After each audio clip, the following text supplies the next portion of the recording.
আসসালামু আলাইকুম বন্ধুরা, কেমন আছেন সবাই? আজকে আমাদের ছাদ বাগানে আসছি। আম্মু করলা নিচ্ছে, আমি আপনাদের সাথে আমাদের ছাদ বাগান থেকে আজকে কী কী নিচ্ছে এগুলো সব শেয়ার করতেছি। তো এদিকে দেখতেছি এটা করলার ফুল আসছে, মনে হয় সুন্দর সুন্দর ফুল আসছে। আসলে করলা ভাজি খেতে অনেক ভালো লাগে। কার কার করলা ভালো লাগে জানাবেন কমেন্টে।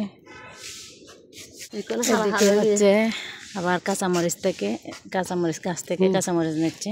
অনেকগুলা কাঁচামরিচ ধরছে এখানে, ছোট্ট একটা গাছ কিন্তু দেখেন কতগুলো কাঁচামরিচ ধরছে, সুন্দর।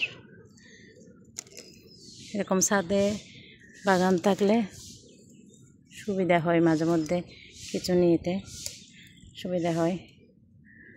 সবজি আছে বাসায়, তবুও মানে ছাদ থেকে শখ করে মাঝে মধ্যে এগুলো করা আর কি। বাজার থেকে তো কিনে খাওয়া সবাই খায়, তবে এটা হচ্ছে শখের বসে করা।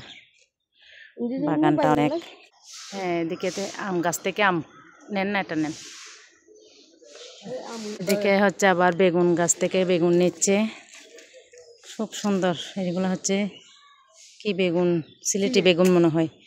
তো আপনাদের এলাকায় এগুলাকে কি বেগুন বলে কমেন্টে জানাবেন।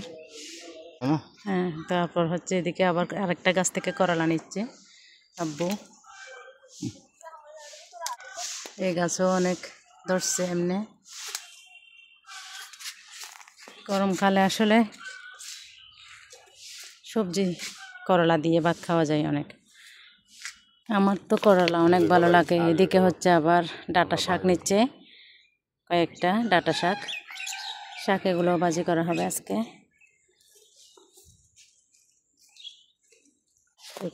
এখানে আবার পুঁই শাক আছে। পুঁই শাক এগুলা কিছুদিন আগে লাগাইছিল এখানে। মিষ্টি কুমড়া শাক আছে। তারপর এখানে 2-4 দিন আগে কয়েকটা পাতা নিয়ে গেছিলো এখান থেকে। তবুও দেখেন পুঁই শাক কিন্তু খুব তাড়াতাড়িতে উঠে যায়। এদিকে দেখেন আরেকটা মরিচ গাছে কতগুলা মরিচ ধরে আছে। এগুলো হচ্ছে আমাদের এলাকায় দয়না মরিচ বলে, খুব ঝাল এগুলা। এদিকে তো আবার আরেকটা পেঁপে গাছে কয়েকটা পেঁপে ধরে আছে, মাশাআল্লাহ অনেকটা পেঁপে ধরছে, 4টা-5টা। এদিকে আবার সুপারি গাছে ফুল আসছে, কতগুলো ফুল দেখেন মাশাআল্লাহ। এদিকে আবার সুপারিগুলো আস্তে আস্তে বড় হচ্ছে। এদিকে আবার মরিচ বেগুন গাছ থেকে আবার বেগুন নিচ্ছে এখান থেকে, মাশাআল্লাহ দেখেন। এদিকে অল্প কয়েকটা শাক নিচ্ছে বাজার থেকে, কালকে কিনে আনছিল ওগুলোর সাথে টাটকা মিক্স করবার জন্য। এদিকে তো আমাদের সবজি এগুলা। তো আজকে আমাদের ছাদ বাগান থেকে কী নিলাম আপনাদের সাথে শেয়ার করছি। আমার ভিডিওটা কেমন হয়েছে কমেন্টে জানাবেন। আল্লাহ হাফেজ।